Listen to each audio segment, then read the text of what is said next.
Hi friends, ఈరోజు video అయితే నేనైతే మక్కట్ల కూర వండబోతున్నా.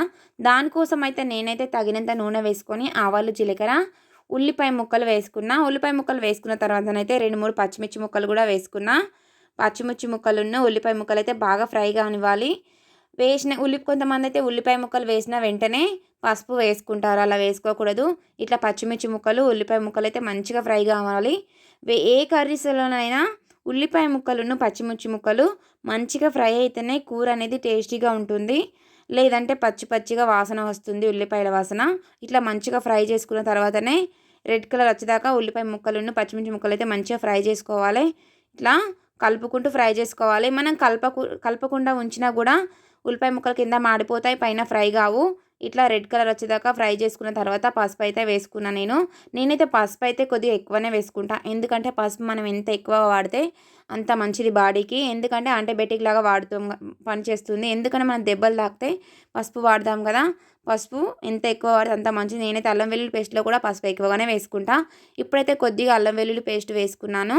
ఉల్లిపాయ ముక్కలు, పచ్చిమిర్చి ముక్కలు ఫ్రై అయిన తర్వాత పసుపు వేసుకొని కొద్దిగా అల్లం వెల్లుల్లి పేస్ట్ వేసుకున్నాను. వేసుకొని ఇప్పుడు అల్లం అయితే మంచిగా ఉల్లిపాయ ముక్కలు కలిసేలాగా చెంచాతో అయితే మంచిగా కలుపుకుంటున్నా.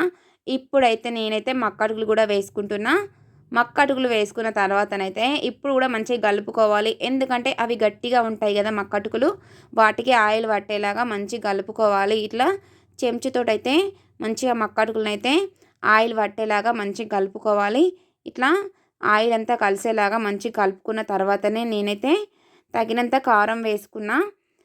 కారం అంటే మీ ఇష్టం అది. నేనైతే కారం కొద్దిగా ఎక్కువగానే వేసుకున్నా. ఎందుకంటే మేము కొంచెం కారం ఎక్కువగానే తింటాం కాబట్టి కారం అయితే ఎక్కువగానే వేసుకున్నా నేను. మీరైతే తినేంత వేసుకోండి కారం అయితే. కారం వేసుకున్న తర్వాతనైతే నేనైతే కొద్దిగా గరం మసాలా వేసుకున్నా. కొద్దిగా గరం మసాలా ధనియాల పొడి కూడా వేసుకోండి, టేస్టీగా ఉంటుంది. ఇది కారం ధనియాల పొడి, గరం మసాలా వేసుకున్న తర్వాతనైతే మంచిగా మక్కటుకులకు కారం పట్టేలాగా మళ్ళీ చెంచాతోడైతే మంచిగా కలుపుకోవాలి. ఇట్లా కారం మక్కటుకులకు పట్టేలాగా మంచిగా కలుపుకోవాలి. ఇట్లా కలుపుకున్న తర్వాతనే మనమైతే మక్కటుకులు గట్టిగా ఉంటాయి కదా, అవి ఉడికేలాగానైతే నేనైతే ఒక చిన్న గ్లాస్ తోటైతే 2 గ్లాసుల దాకా వాటర్ పోసుకున్నా. ఎందుకంటే మనకు మక్కటుకులు అనేటివి గట్టిగా ఉంటాయి కాబట్టి అవి ఉడకాలి కదా. అందుకే నేనైతే ఒక 2 చిన్న గ్లాసుల దాకా వాటర్ పోసుకొని కొద్దిసేపు అయితే ఉడికించుకున్నా. ఒక 2, 3 నిమిషాలు ఉడికించుకుంటే సరిపోతుంది, దగ్గర పడుతుంది. ఇట్లా ఒక 2, 3 నిమిషాలు అయితే ఉడికించుకోవాలి.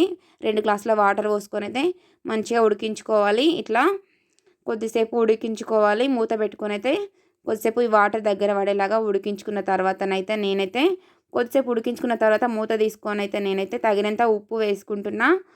ఉప్పు తగినంత వేసుకున్న తర్వాతనైతే మళ్ళీ కొద్దిసేపు ఉప్పు మక్కటుకులకి పట్టేలాగా మళ్ళీ కొద్దిసేపు ఉడికించుకోవాలి. ఇలా తగినంత ఉప్పు వేసుకొని ఉప్పు పట్టేలాగా మళ్ళీ కొద్దిసేపు ఉడికించుకోవాలి. ఉడికించుకున్న తర్వాతనైతే మనమైతే లాస్ట్లో కొత్తిమీర వేసుకుంటే చాలా టేస్టీగా ఉంటుంది. మక్కటుకుల కూర అయితే లాస్ట్లో కొత్తిమీర వేసుకొని స్టవ్ ఆఫ్ చేసుకుంటే సరిపోతుంది. మక్కటుకుల కూర అయితే రెడీ అయిపోయింది. సబ్స్క్రైబ్ చేయడం మాత్రం మర్చిపోకండి. లైక్ చేయండి, షేర్ చేయండి. చూడండి, మక్కటుకుల కూర అయితే రెడీ అయిపోయింది. మీరు కూడా ట్రై చేసి చూడండి, చాలా టేస్టీగా ఉంటుంది మక్కటుకుల కూర.